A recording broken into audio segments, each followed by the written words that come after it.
Hi friends, പുതിയൊരു വീഡിയോയിലേക്ക് എല്ലാവർക്കും സ്വാഗതം. അപ്പോൾ ഞാനിന്ന് ഉണ്ടാക്കുന്നത് ഒരു ചക്കപ്പുഴുക്കാണ്. നല്ല എരിവും ടേസ്റ്റെല്ലാം ഉള്ള നല്ല സൂപ്പർ ചക്കപ്പുഴുക്കിൻ്റെ റെസിപ്പിയാണ്. അപ്പോൾ നമുക്ക് എങ്ങനെയാണ് ഉണ്ടാക്കുന്നതെന്ന് നോക്കാം. അപ്പോൾ അതിനായിട്ട് ഞാൻ ചക്കയെല്ലാം നല്ല ക്ലീൻ ചെയ്ത് കട്ട് ചെയ്തെടുത്തിട്ടുണ്ട്. അപ്പോൾ അതിൻ്റെ കുരുവും ചൊളയും മാത്രമേ എടുത്തിട്ടുള്ളൂ, ബാക്കിയുള്ള പാർട്സൊന്നും എടുത്തിട്ടില്ല. അപ്പോൾ ഇനി നമുക്കിതിലേക്ക് ആവശ്യത്തിന് ഉപ്പിട്ട് കൊടുക്കണം. 1/4 ടീസ്പൂൺ മഞ്ഞൾപ്പൊടി, പിന്നെ ഒരിത്തിരി മുളക് പൊടി. ഇത് സാധാരണ മുളക് പൊടിയാണ്. മുളക് പൊടി കുറച്ച് മതി, ഒരു കളറിന് വേണ്ടിയിട്ട് മാത്രം ചേർക്കുന്നതാണ്. ഇനി നമുക്ക് ഈ ചക്ക വേവാൻ ആവശ്യമായിട്ടുള്ള വെള്ളം കൂടി ഒഴിച്ച് കൊടുക്കാം. വെള്ളം കൂടിപ്പോവരുത്, ജസ്റ്റ് ഇത് വേവാനുള്ള വെള്ളം മാത്രം ഒഴിച്ചാൽ മതി. ഇനി ഇതെല്ലാം കൂടെ ഒന്ന് നന്നായിട്ടൊന്ന് മിക്സ് ചെയ്ത് കൊടുക്കണം. ഇനി നമുക്കൊന്ന് അടുപ്പത്ത് വെച്ച് മൂടി വെച്ചൊന്ന് വേവിച്ചെടുക്കണം. ഇനി ഇതിലേക്ക് വേണ്ടുന്നത് എന്തൊക്കെയാണെന്ന് നോക്കാം. തേങ്ങ ചിരകിയത്, വറ്റൽമുളക്, കറിവേപ്പില, വെളുത്തുള്ളി, കാന്താരി ചതച്ചത്. കാന്താരി ഇല്ലെങ്കിൽ നമുക്ക് സാധാരണ പച്ചമുളകായാലും മതി. ഇപ്പോൾ കാന്താരി ആകുമ്പോൾ കുറച്ചും കൂടി ടേസ്റ്റാണ്, അതുകൊണ്ടാണ് ഞാൻ കാന്താരി എടുത്തത്. പിന്നെ തേങ്ങ കുറച്ചധികം വേണം. തേങ്ങ നമ്മൾ എത്രത്തോളം ചേർക്കുന്നോ അത്രത്തോളം ചക്കയ്ക്ക് ടേസ്റ്റ് ആയിരിക്കും. പിന്നെ വെളിച്ചെണ്ണ, കുറച്ച് കടുക്, ഇത്രയും സാധനങ്ങളാണ് വേണ്ടത്. ഇനി നമുക്ക് ചക്ക വെന്തോന്ന് നോക്കണം. അപ്പോൾ ചക്കയെല്ലാം നന്നായിട്ട് വെന്തിട്ടുണ്ട്, ഒരല്പം വെള്ളമുണ്ട്. അപ്പോൾ അതും കൂടെ നമുക്കൊന്ന് വറ്റിച്ചെടുക്കണം.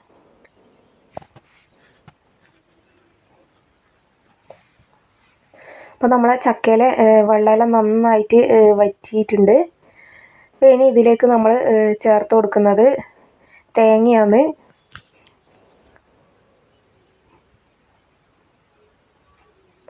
അപ്പോൾ നമുക്ക് തേങ്ങ ഇട്ട് കൊടുക്കാം. ഇനി ഇതൊന്ന് നന്നായിട്ടൊന്ന് ഇളക്കി യോജിപ്പിച്ച് കൊടുക്കണം. തേങ്ങ ഇട്ട് കൊടുത്തു കഴിഞ്ഞാൽ ഫ്ലെയിം നന്നായിട്ടൊന്ന് കുറച്ച് കൊടുക്കണം, ഇല്ലെങ്കിൽ ചിലപ്പോൾ അടിയിൽ പിടിക്കാൻ ചാൻസ് ഉണ്ട്. അപ്പോൾ നന്നായിട്ടൊന്ന് തന്നെ ഇളക്കിയൊന്ന് യോജിപ്പിക്കാം. ഇനി ഇതിലേക്ക് നമ്മൾ അടുത്തതായിട്ട് ഇട്ട് കൊടുക്കുന്നത് ചതച്ച കാന്താരിയാണ്. അപ്പോൾ ഇനി അതും കൂടെ ഒന്ന് നന്നായിട്ടൊന്ന് മിക്സ് ചെയ്ത് കൊടുക്കണം. കാന്താരി ഇതുപോലെ ഒന്ന് ഇട്ട് കൊടുത്തു കഴിഞ്ഞാൽ ചക്കയ്ക്ക് നല്ല ടേസ്റ്റും എരിവും ഒക്കെ ഉണ്ടാവും. ഇനി ഇത് ചെറുതീയിൽ കുറച്ച് നേരം അങ്ങനെ അങ്ങ് വെച്ച് കൊടുത്തതിന് ശേഷം നമുക്ക് ഫ്ലെയിം ഒന്ന് ഓഫ് ചെയ്ത് കൊടുക്കാം. ഇനി അടുത്ത പരിപാടി ഇതിലേക്ക് വറവ് ഇട്ട് കൊടുക്കലാണ്. അപ്പോൾ അതിന് വേണ്ടിയിട്ടൊരു പാത്രം നമ്മൾ അടുപ്പത്ത് വെച്ചിട്ടുണ്ട്. ഈ പാത്രം നന്നായിട്ട് ചൂടായതിന് ശേഷം നമുക്ക് വെളിച്ചെണ്ണ ഒഴിച്ച് കൊടുക്കാം. അപ്പോൾ വെളിച്ചെണ്ണ ഒന്ന് നന്നായിട്ടൊന്ന് ചൂടാവട്ടെ. ഇനി ഇതിലേക്ക് കടുക് ഇട്ട് കൊടുക്കണം.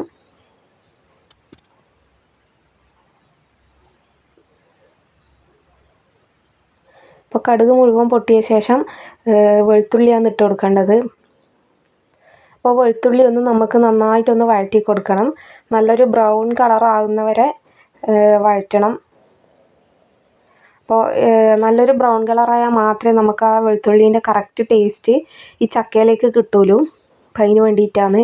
അപ്പോൾ നമ്മൾ വെളുത്തുള്ളിയെല്ലാം നന്നായിട്ട് മൂത്ത് വന്നിട്ടുണ്ട്. ഇനി ഇതിലേക്ക് ഇട്ട് കൊടുക്കേണ്ടത് വറ്റൽമുളകാണ്. അപ്പോൾ അതും കൂടെ ഒന്ന് നന്നായിട്ടൊന്ന് വഴറ്റി കൊടുക്കാം.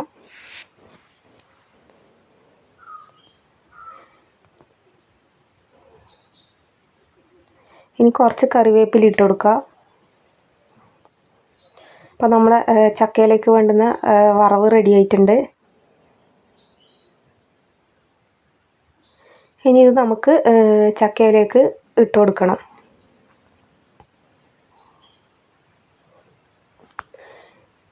ഇനി ഇതൊന്ന് നന്നായിട്ടൊന്ന് മിക്സാക്കി കൊടുക്കണം. ആ വറവിൻ്റെ ടേസ്റ്റ് മുഴുവൻ ഈ ചക്കയിലേക്ക് വരുന്ന വിധത്തിൽ നന്നായിട്ടൊന്ന് ഇളക്കി യോജിപ്പിച്ച് കൊടുക്കണം.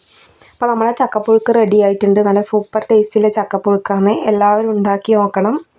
ഈ രീതിയിൽ തന്നെ ഉണ്ടാക്കി നോക്കണം. എൻ്റെ അഭിപ്രായങ്ങൾ കമൻറ്റ് ചെയ്യണം. പുതിയൊരു വീഡിയോയിൽ കാണാം. ബൈ.